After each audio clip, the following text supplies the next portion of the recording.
Okay, so we've taken a little bit of a look at that. We've made a new item. Another thing that you might want to take a look at is we have a new in Blackboard 9 little tool. Not really even a tool. It's technically called a mashup, but in this visual text editor, if you click on this funky little button called Add Mashup, you have some different options here. And the one that I'd like to call your attention to is called Paste from Word. If you click on this, it brings up a nifty little window where you can open up a Word document separately, copy any text from it, just with your Control-C or your right-click copy, and paste it right here, and it converts it into pretty clean HTML. One of the problems that's traditionally been associated with copying from Word is it pulls over a lot of this unnecessary code that just isn't terribly interesting and also can really gunk up some things. For instance, if you copy over a single word, it can bring up, I've seen it bring up to like 100 lines of very meaningless HTML and CSS code. So you just click Submit, and your text gets pulled over and it's nice and clean. I'm going to go ahead and cancel because I don't have anything to actually show.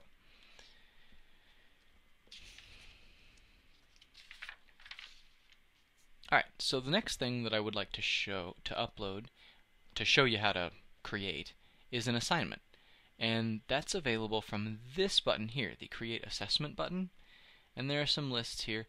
Everything under the Create Assessment button will create a corresponding entry in your Grade Center. So if I'm going to make a new assignment, this actually asks me for some details for the column that it's going to create in my Grade Center. So like, I can name my assignment just about anything I want. Let's call it term paper. And I can even assign it a color if I wanted to, and I feel really good about blue. So we're going to go ahead and apply that. Now my color is blue. That doesn't really, well, it's blue, blue-violet. That doesn't really do a whole lot. It's a purely visual, cosmetic distinction. If you're into color coding, that can be helpful. Now, you can provide some instructions to your students here on the nature of the assignment if you want to, but what's really great to provide here is, a note about the deliverable itself. Like, I want your paper, delivered to me in RTF format.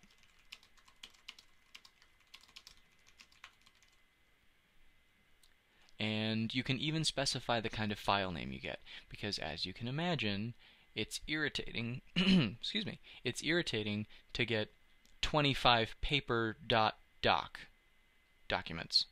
So you might want to specify exactly how you want it named. For instance,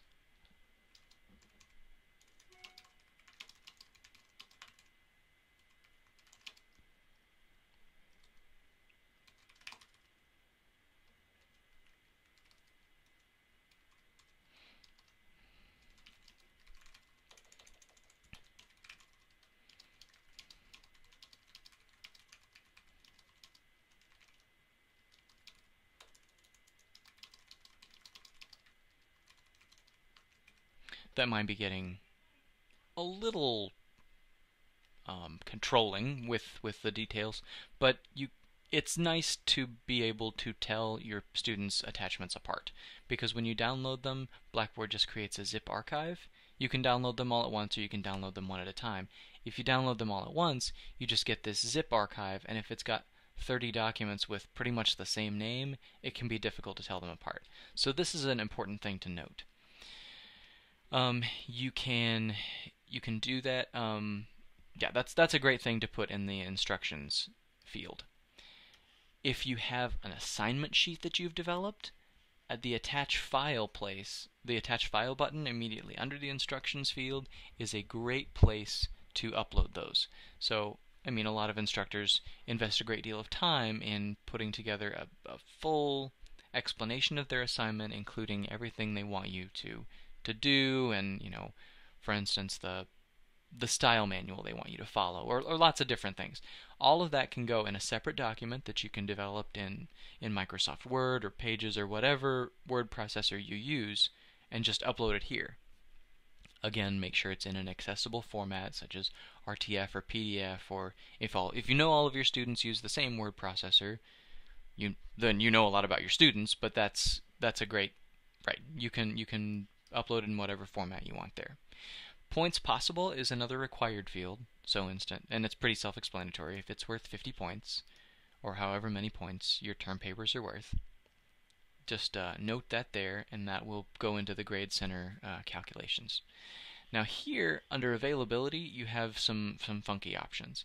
You can allow a single attempt, which means they upload one document and then Blackboard says, "Thank you, you're done uploading documents."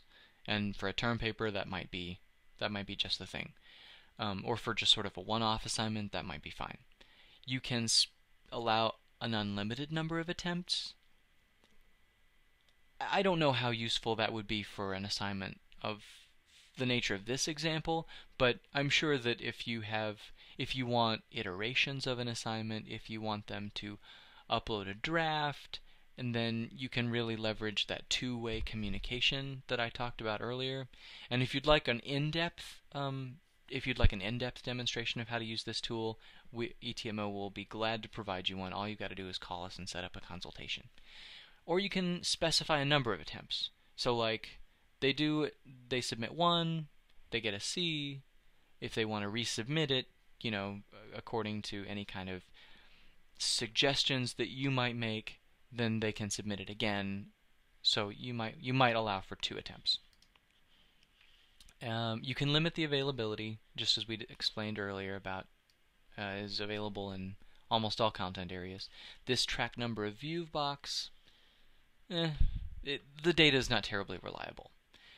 The due date feature is something that I would just recommend avoiding. It doesn't do a whole lot. It doesn't actually make the link disappear.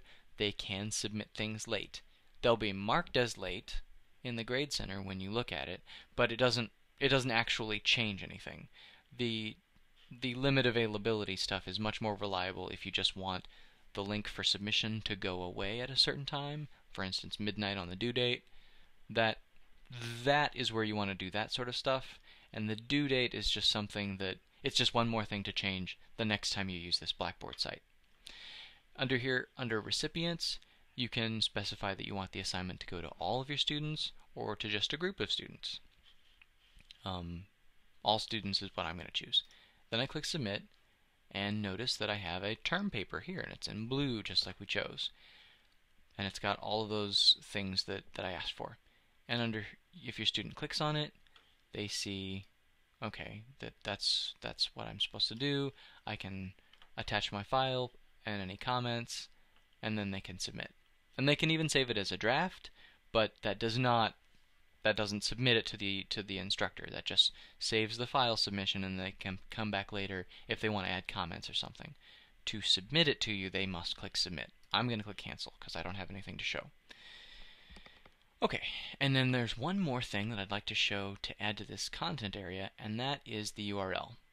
So under the Build Content menu, I go down here to URL, and I'm going to add, just a really great URL, an external link, the Google homepage. I can't imagine why someone would need a link to that, but that's what we're going to provide. And I can type the URL here. Whoop. And now we've got all the information for our link. This is the link text that's going to show up, and this is where it actually goes. You can provide some description for it. If you want to say, Google is a really great search engine.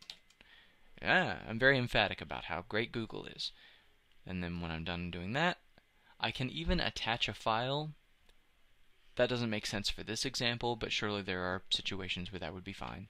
I want to make sure that my users can view the content, and I want to open it in a new window. You can do that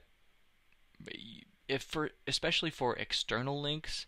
I think it's a great idea to open something in a new window because it sort of emphasizes this isn't my content.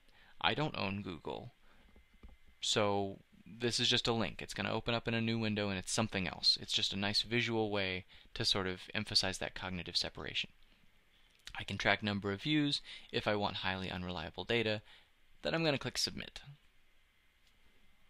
And now I have a link to the Google homepage, which opened up, well, not a new window, but a new tab, because that's how I have Firefox set up.